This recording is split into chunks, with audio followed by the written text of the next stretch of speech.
If you're a new patient at Accordo Chiropractic, or if you're maybe thinking about starting your health journey at Accordo Chiropractic, or maybe you've been with us for many, many years, the road to wellness is going to be a really helpful roadmap. We all know that health is simple, right? But we also know that it's not easy. If it was easy, everybody would be walking around really healthy. So the idea is at the end of this video, you'll know exactly where you are in your healing journey and what you really need to do to get to that next step and that next stage in your healing journey. So when everybody starts their care here at the practice, well, not everybody, let's say probably a solid 90% of the people that start care here at the practice, they're starting in some sort of a crisis. They've got some sort of a concern, a health concern that they need help with. Whether it's neurological pain, neurological issues, headaches, migraines, mechanical type, biomechanical issues. A lot of times it's crisis intervention is where we're starting, unfortunately. And in that, we start with initial care. And ultimately, during initial care, really, really cool things happen. And first, what usually does happen is symptom relief. And symptom relief is awesome because that feels freaking great. But symptoms, remember, show up last. Symptoms show up last after decades of dysfunction. And so while it's fortunate that because those symptoms show up last, they usually go away first, unfortunately, symptoms tend to go away first. And the reason why I say that it's kind of unfortunate that that happens is because we live in a symptom-driven, crisis intervention-driven society. And a lot of times when the thing stops hurting, people think they're done, right? But that's not how we build health and wellness. Way more important than that symptom relief, as good as that feels and as important as that is, right? I don't want to downplay that. Getting out of pain is secondary to functional improvements, and that's a really fancy way for me to say that you start healing the right way again and your body starts working the right way again. You get to do all those things that these symptoms and that crisis stopped you from being able to do. And maybe you're like me, maybe you're the person that's going to do it anyway, but you're kind of forcing yourself through it. It's really nice when I can wake up in the morning and just jump out of bed and not have to work through aches, pains, and soreness. It's really nice when I can go to the gym and not have to work through any kind of like low back pain. It's really nice when I can just go through a day of practice without ever having a headache. Those are functional improvements. Your body starts working the right way. Now, after that functional improvement, a lot of times, even in initial care, a couple of things can happen that can easily derail this. So follow me along here, right? Flare-ups and no symptoms. So no symptoms, right? That's great. We don't want to be having aches and pains and headaches and all the other things. But at the same time, this can be a very deceiving part of somebody's care, right? Because you'll erroneously think like, okay, I'm done. I don't need to work on my health anymore. But that's absolutely insane, right? You want to have the benefits of going to the gym, you keep going to the gym. You want to have the benefits of eating healthy, you keep eating healthy, right? So to combat this no symptoms thing, just stick to the plan, right? We set out this plan because we've done this thousands of times for thousands of people and we know what works. Just stick to the plan. The other thing that can happen are flare-ups. Now, this is going to be hard to hear and I don't want to hurt anybody's feelings, but the reality is a lot of times people are going to come to us at this stage in this crisis with chronic issues. Chronic issues are issues that have lasted longer than a few months, right? They're at the stage where it's kind of a part of what you got going on. It's a challenge that you need to overcome. And does that mean you're going to always be in symptoms? No, but flare-ups, they're going to happen. They are. That low back pain that got so much better, you're going to have a flare-up again.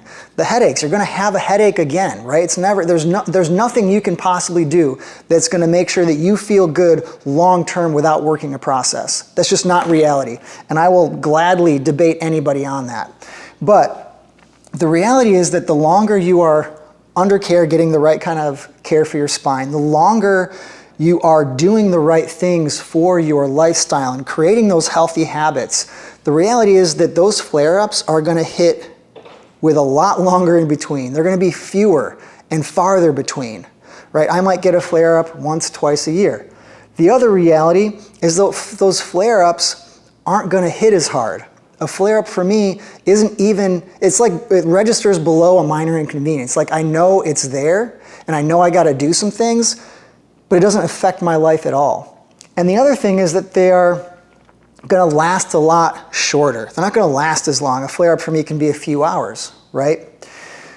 In terms of the flare-ups, you just got to trust the process. Again, we've got this thing laid out, and as we continue doing anything, the fruits of those labors will manifest themselves. Sometimes it just takes a little bit longer than we want. And you just got to keep turning that wheel. Keep watering the seeds that you've planted until you can bear that fruit. So trust the process. If you are able to do all of this, stick to the plan, trust the process, make it through, you will then finish initial care, which is an awesome place to be. Huge celebration. And that can take like 3 months of time, or that can take 18 months. It just depends on what you've got going on. But that anniversary exam is an amazing time to celebrate all the improvements that you've made and all of the work you've put into your health. There's then a transition here. And that next transition, we call it continued care. And during continued care, there are a lot of possible roadblocks and pitfalls here. But what you really want to be able to do for yourself is set new goals, right? So let's say initial care when you just started, all you want to be able to do is stand for 2 hours without low back pain. You want to be able to get through a day of work without headaches or neck pain. You want to be able to get back to a workout routine, something that you were doing or that you really wanted to get back to doing at your fullest. So that happens, right? That's the expectation, right? Monstrous quality of life improvements. But one really important thing to get through all of these pitfalls of continued care is to set new goals for yourself. Maybe you try a new or different workout routine. I don't know. Maybe you sign up for a 5K. You know, maybe you take on a new project or position of responsibility at work. Maybe you decide that you want to do new adventures like with your children or grandchildren, but these new goals are an amazing lighthouse for you to have a trajectory to make that happen. But here are the pitfalls, all right? So number one, you might have a new trauma, right? You might have a motor vehicle collision. You might fall off of a storage container. Who knows? New traumas can happen, and sometimes that will get you back to crisis mode, right? And then maybe we're starting in initial care again. You're never going to be starting from scratch because all of this work that you've done is absolutely going to help you heal better and faster, but new traumas happen. Accidents happen. And that can be a huge pitfall, not just physically, but just mentally, psychologically, emotionally. It's hard to get injured. Trust me, I know. The other thing can happen is you start unwinding, and this unwinding process is absolutely a video on its own, but I just want to touch on it right here. As we are going through our lives, the traumas that we undergo, whether they're acute traumas or major traumas, or whether they are repetitive use types of traumas, right? Baseball player, throwing with the right hand all the time, right? Me as a wrestler, sugar foot stance all the time in that position. Our body develops these adaptations to those traumas. And those adaptations sometimes are things that pile onto each other. So let's say started wrestling in middle school, pelvis gets misaligned, all right? Then low back decides to do something. Then on top of that, later on, I'm sitting for a ton of time during postgraduate education. Then after that, I'm adjusting all the time. So now we've got all these different layers of accommodation. And the ones that are brought to us in the practice during initial care, they're the most superficial outer layers. Once we take care of that, okay, well then we got to deal with the layer that was the root of that issue. Right? And then once we take care of that, we got to deal with the layer that's below that. And they can almost feel like new traumas. Like, man, I haven't had this shoulder thing in forever. But now all of a sudden, my neck's feeling better, but my shoulder's acting up. Okay, well, that was ultimately an issue from before that got covered up with layers of adaptation because the human body is amazing in its ability to allow you to do what you want to do. And it just does it, right? So we call that process unwinding, right? You got to work through it. The other part of that is you could plateau, right? Sometimes you get to a level of functional improvement that you really like, you get to a level of symptom reduction that you really like, but there's still more that you would like to get out of your health. There is still more that you know can be improved. The plateaus are kind of hard to deal with. So again, setting those new goals for yourself can help give you that lighthouse beacon to strive for. And the reality of how we get there and deal with all this stuff is, again, you got to stick to the plan and trust the process.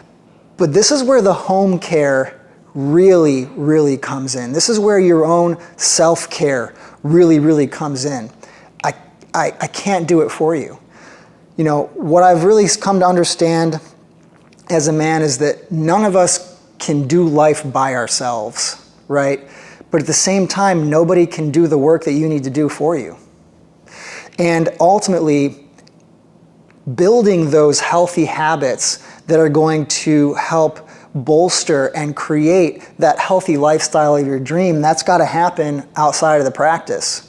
And that's just real life. So we build these spinal workshops. We give you guys homework. I hate that word, but it's what it is. You got to keep doing the things to help you get past all this stuff. Now, at the end of all that, there's another anniversary exam and a huge celebration. At this point, you've put in probably a minimum of 1.5 years to possibly 2.5 years worth of work on your health. And that is a huge time to celebrate. And you need to pat yourself on the back because it's an amazing amount of diligent effort that you've put in to invest in your own quality of life, joy, and well-being. After that, we are then finally to wellness care. And wellness care is an amazing place to be, right? It's about exploring the possibilities of what you can do with your life, the possibilities of what you can do with your health. And that is an awesome place to be. And to get the most out of wellness care, it's time to start focusing and doubling down on your healthy habits, on your lifestyle type care. And doubling down on understanding, like, what are the 4 pillars of health? How do I incorporate that into my lifestyle? What do I need to work on next, right? And again, these 4 pillars of health, totally the subject that needs to happen for another video. But just briefly, those 4 pillars are, number 1, a sound nervous system, right? And with all the work you've put into your chiropractic care and your spine, that's handled. So sound nervous system, super important. But the other thing is that religious weight-bearing type exercise. If you want your body to move for you, you got to move it. And that has to happen in a religious type way, consistently. The other pillar is going to be what you put in and on your body, right? So I say in and on your body, I'm talking about nutrition, I'm talking about hydration, I'm talking about what goes on your skin, sunshine, lotions, like chemicals, all the things that you're putting on and in your body, that's got to keep getting dialed in. And then you also got to understand that we are emotional and spiritual beings. That's just the reality of life on this planet. And making sure that your emotional and spiritual health is as healthy as it can be as well is going to be paramount to you enjoying the fullness that everything in this life has to offer. Wellness care is not the end. It's the goal. I want everybody in the practice to be on wellness care. I want everybody to feel as good as I feel every day and as good as so many of our practice members feel every day. But really, there's still an arrow here because that's the beginning. What you do after this, the sky is the limit.